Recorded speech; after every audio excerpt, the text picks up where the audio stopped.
Room 214 was silent, but not empty. It pulsed with tension, the kind of quiet that feels loud in your chest. The kind of quiet that comes right before something explodes. The hearing room was built to impress and intimidate. Cold marble walls stretched high like silent sentinels. The floor beneath was polished to a mirror-like shine, reflecting every cautious step, every shuffle of papers, every whisper from the press row. Overhead, sterile white lights poured down from the ceiling, casting a harsh glare that left no corner in darkness. At the front of the room sat Judge Reginald Kerrion, tall, composed, calculated. His silver hair was combed back with military precision, and the crease in his navy robe was razor-sharp. He didn't need to speak to command authority, he wore it like a second skin. His eyes scanned the room, slowly, cold and unreadable, like a man used to being feared, not questioned. Across from him, seated at the congressional dais, was Representative Jasmine Crockett. She wasn't intimidated. Her posture was calm but alert, her hands folded neatly before her. Her eyes, however, told a different story. Focused, fierce, watching. She wasn't here to play politics. She was here for the truth. Judge Kerrion raised the gavel with the slow, practiced motion of a man who had done it 1,000 times before. He brought it down hard, and nothing happened. No sharp crack, no echo bouncing off marble walls, no signal of authority being enforced. Just silence. For a full second, the room froze. Everyone, staffers, reporters, aides, turned toward the bench confused. The kind of confusion that doesn't make noise but ripples through a space like a cold wind. Some blinked. Others leaned forward, wondering if they had missed it. They hadn't. The gavel had struck, but it had made no sound at all. A few awkward chuckles surfaced from the back of the room. Kerrion offered a thin, closed-mouth smile. "Seems my gavel's shy this morning," he quipped dryly, as if to brush it off. But Jasmine Crockett didn't smile. She didn't even blink, her eyes locked onto the gavel. Not the judge, not the joke, not the crowd. The gavel. And in her silence there was something louder than words. Suspicion, calculation, focus. She knew something was wrong. She didn't smile. Not because she was cold, not because she was afraid. She didn't smile because she understood exactly what was at stake. Representative Jasmine Crockett wasn't just another face in Congress. She was a former public defender, a civil rights attorney, and a woman who'd seen what justice looks like from the ground up, not just from behind mahogany desks and podiums lined with microphones. She had represented the unheard, the overlooked, the wrongfully accused. She had stood in courtrooms where no one listened and learned to make silence hurt more than shouting. That's what made her dangerous. She didn't need theatrics. She just needed the truth in a room full of people trying to hide from it. She wasn't loud today. She didn't raise her voice. She didn't take center stage. But she sat there calm, still, and unshaken, like a blade waiting in its sheath. To the press, to the staffers, to her colleagues, she might have seemed like the quiet one at the table. But inside that silence, Jasmine Crockett carried the kind of strength that shifts tectonic plates, the kind of resolve that doesn't just challenge power, it rewrites its rules. And she knew if the truth was being silenced today, then her silence would be louder than any gavel ever struck. The first witness cleared his throat, eyes scanning the room nervously. He began his testimony, carefully outlining the timeline of events in the federal corruption probe. It was dry at first: dates, locations, chain of custody. Nothing anyone hadn't heard before. But then came the moment. He paused, leaned toward the microphone. There was, he said slowly, an unscheduled meeting the night before. Thud. Except no sound. Kerrion had brought the gavel down again. Same motion, same silence. The witness flinched. The court reporter looked up confused. Kerrion smiled calmly. "Let's keep to relevant matters," he said. The witness flustered, nodded, and moved on. But everyone in the room had felt it, that strike wasn't procedural. It was timed. Second witness, different story, different background. But just as he reached the name of a specific individual present at a classified briefing, Kerrion struck again. And again the gavel made no sound. Third witness, different angle, same result. The moment a lobbyist's name was about to be spoken, the silent gavel fell. By now the whispers in the room weren't subtle anymore. Even the most seasoned reporters, the ones who'd seen political theater 100 times over, were shifting in their seats, glancing at one another. This wasn't coincidence. This was orchestration. And the courtroom, once a place of order, now pulsed with a strange electric unease. Jasmine Crockett didn't flinch. She didn't look around like the others. She didn't whisper. She didn't react. She wrote. One slow stroke at a time, her pen moved across a yellow legal pad, its ink soaking into the paper like a quiet protest. She didn't jot notes like a bored staffer. She documented like a prosecutor building a case. Strike one, no sound. Just before the unscheduled meeting was mentioned. Strike two, no sound. As the witness reached for a name. Strike three, still silent. At the mention of the lobbyist, her left hand rested calmly on the desk. Her right wrote in tight practice script, deliberate focused. But her eyes never left the gavel. Not once. She watched every time Kerrion's hand hovered near it. She noted how his thumb touched the same spot beneath the bench. She caught the flicker of habit or maybe strategy. Her expression didn't change, but inside her instincts were on high alert. This wasn't just malfunction. This was control, quiet, surgical, and dangerous. While others still doubted, Jasmine Crockett was already building a timeline. Not of what was said, but of what had been taken away. And that made all the difference. It wasn't just odd anymore. It was deliberate, too deliberate. 3 strikes, 3 silences, 3 moments where the truth tried to speak and was silenced. Jasmine Crockett stared at the gavel like it was a weapon disguised as tradition. How many times had that piece of polished wood been trusted to bring order, not erase it? The courtroom was supposed to be a temple of justice. But today it felt like a stage and someone was pulling the strings behind the curtains. She looked around slowly. The journalists were no longer typing. They were watching. The staffers weren't whispering anymore. They were stiff, uncomfortable. Everyone had felt it, that chilling realization something sacred was being interfered with. Jasmine's mind echoed with one question over and over. What happens when silence becomes the tool of the corrupt, not bullets? Not lies, not violence, just silence. Strategic, surgical, designed to erase one voice at a time, to interrupt the truth not with chaos but with nothingness. And in that nothingness, power hides. The kind of power that doesn't need to shout because it knows how to mute everyone else. And in that moment, Jasmine knew this wasn't just about a courtroom hearing. This was about whether justice could still speak at all. Jasmine Crockett didn't raise her voice. She didn't slam her hand on the table. She didn't leap to her feet or demand an explanation. She simply watched and thought and planned. Because when something doesn't feel right in a courtroom, most people react. But Crockett, she prepared. She knew how power operated, not in explosions, but in whispers. Not in grand gestures, but in small, strategic silences. And if silence was being used as a weapon, then she needed to fight back with something sharper evidence. Her notepad was already filling up time's reactions, body language, the exact seconds when that gavel fell. To others, she looked calm, composed, maybe even passive. But inside, she was mapping a battlefield. Because Jasmine Crockett didn't come here to guess. She came to prove, and she understood something most people missed. You don't defeat manipulation by shouting over it. You dismantle it piece by silent piece. The room had emptied for lunch. Chairs were left half-turned, folders closed in a rush. The press had scattered into the halls chasing sound bites and cell service. But Jasmine Crockett didn't leave. She sat still. She waited. She listened to the echo of silence, the real kind this time. Not engineered, not tampered with.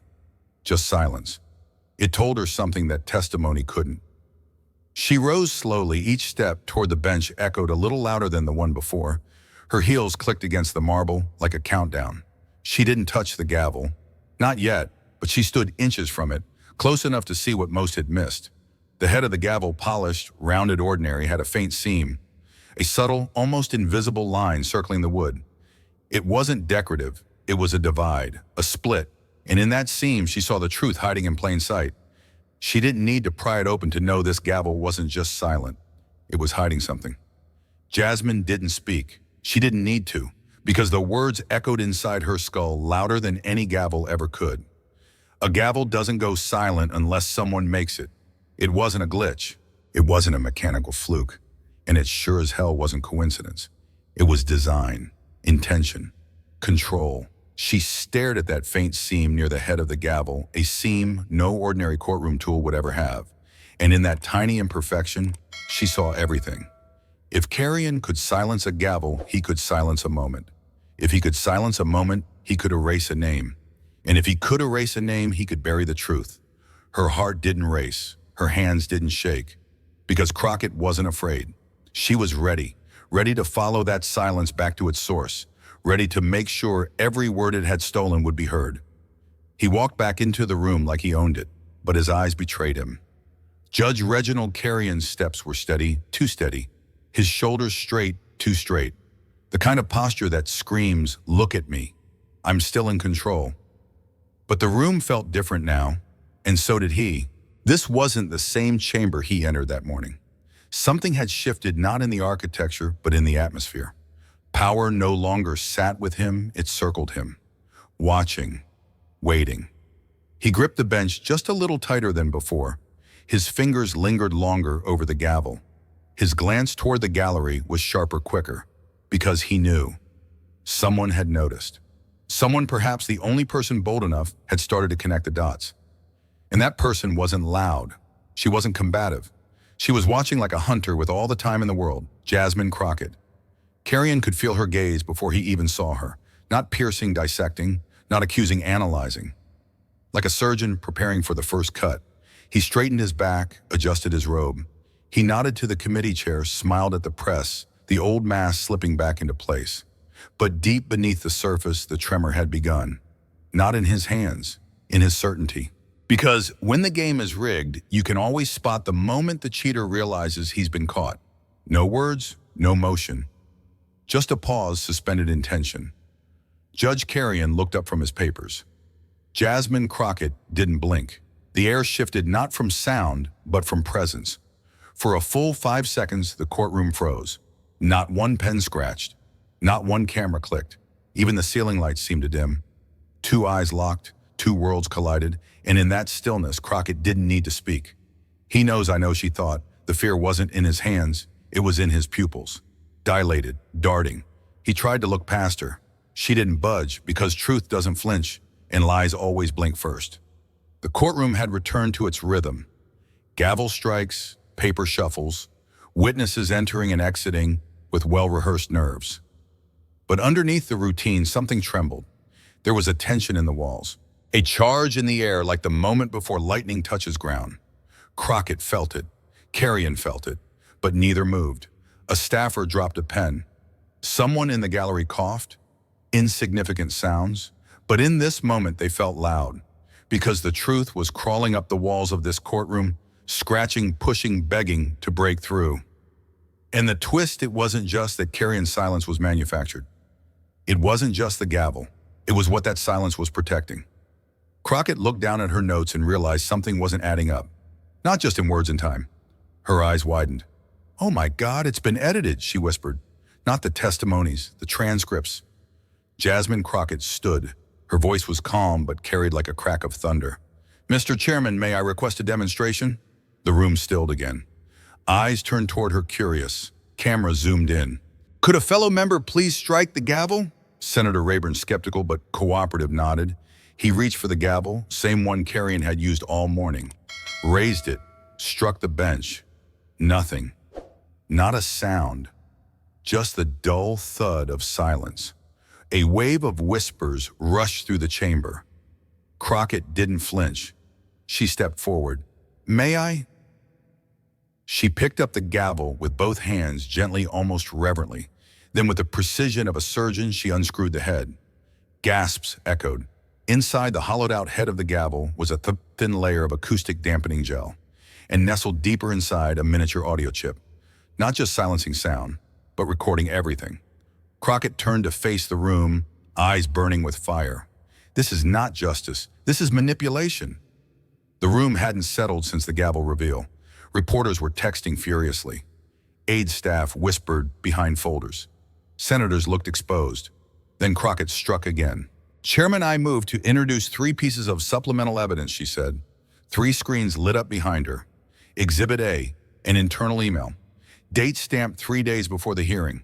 From Kerrion's aide to the tech team, ensure the gavel is non-functional during testimonies referencing Civic Growth Alliance.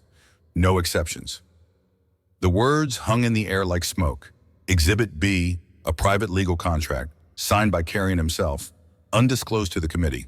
A $2.4 million retainer agreement with Wexford & Doyle LLP, a firm known for defending oil giants' pharmaceutical empires, and yes, Civic Growth Alliance. The paper crackled over the mic as Crockett read it aloud. Exhibit C surveillance footage from a security camera in the west hallway, timestamped to 12 a.m. morning of the hearing. The video rolled. A man in maintenance uniform wheeled in a black locked case directly into Kerrion's chambers. He left 5 minutes later, empty-handed. The room erupted. Gasps, shouts, senators yelling over one another. Kerrion stood face-pale, mouth open, but no words came. Truth doesn't need volume. It just needs proof. No one could stop it now. The moment the footage ended, the room lost its mind. Reporters leapt from their chairs, phones in the air, cameras rolling, tweets flying. Senator Valdez shouted, "This is obstruction of justice." Someone else screamed he should be disbarred. Kerrion, still frozen, refused to sit or speak. His lips moved, but no sound came. Crockett, she just stood there, like a conductor who had just finished the first movement of a symphony. She didn't smile. She didn't gloat. She just watched the storm she had unleashed. CNN, MSNBC, Fox News all cut in. This just in: explosive revelations from Capitol Hill. TikToks were already trending. Hashtag Gavelgate, hashtag Justice for Truth, hashtag Kerrion exposed. But beyond hashtags and headlines, something raw had cracked open. A generation who had sat through decades of rigged hearings and silenced witnesses finally saw the curtain fall. The lights dimmed slightly, then click. Behind Crockett, a massive digital board lit up. Red lines, yellow pins, photos, documents, names, like a crime thriller unraveling in real time. "This is not speculation," Crockett began. "This is a map of corruption."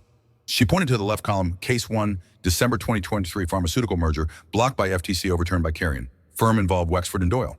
2 days later, a $300,000 consulting fee to RC Advisory. Case 2, February 2024, worker exploitation lawsuit in Ohio dismissed without hearing. Lawyer for the Defense Civic Growth Alliance. Payment to RC Advisory $220 in Case 3, May 2024 pipeline construction protest ruling allows project to proceed despite environmental violations. Legal rep against Civic Growth Alliance. $500,000 paid to, guess who, RC Advisory. The name blinked red. A company with no website, no staff, no office. But a bank account tied to Kerrion's address. The board zoomed out. All lines, all names, all arrows converged on one man.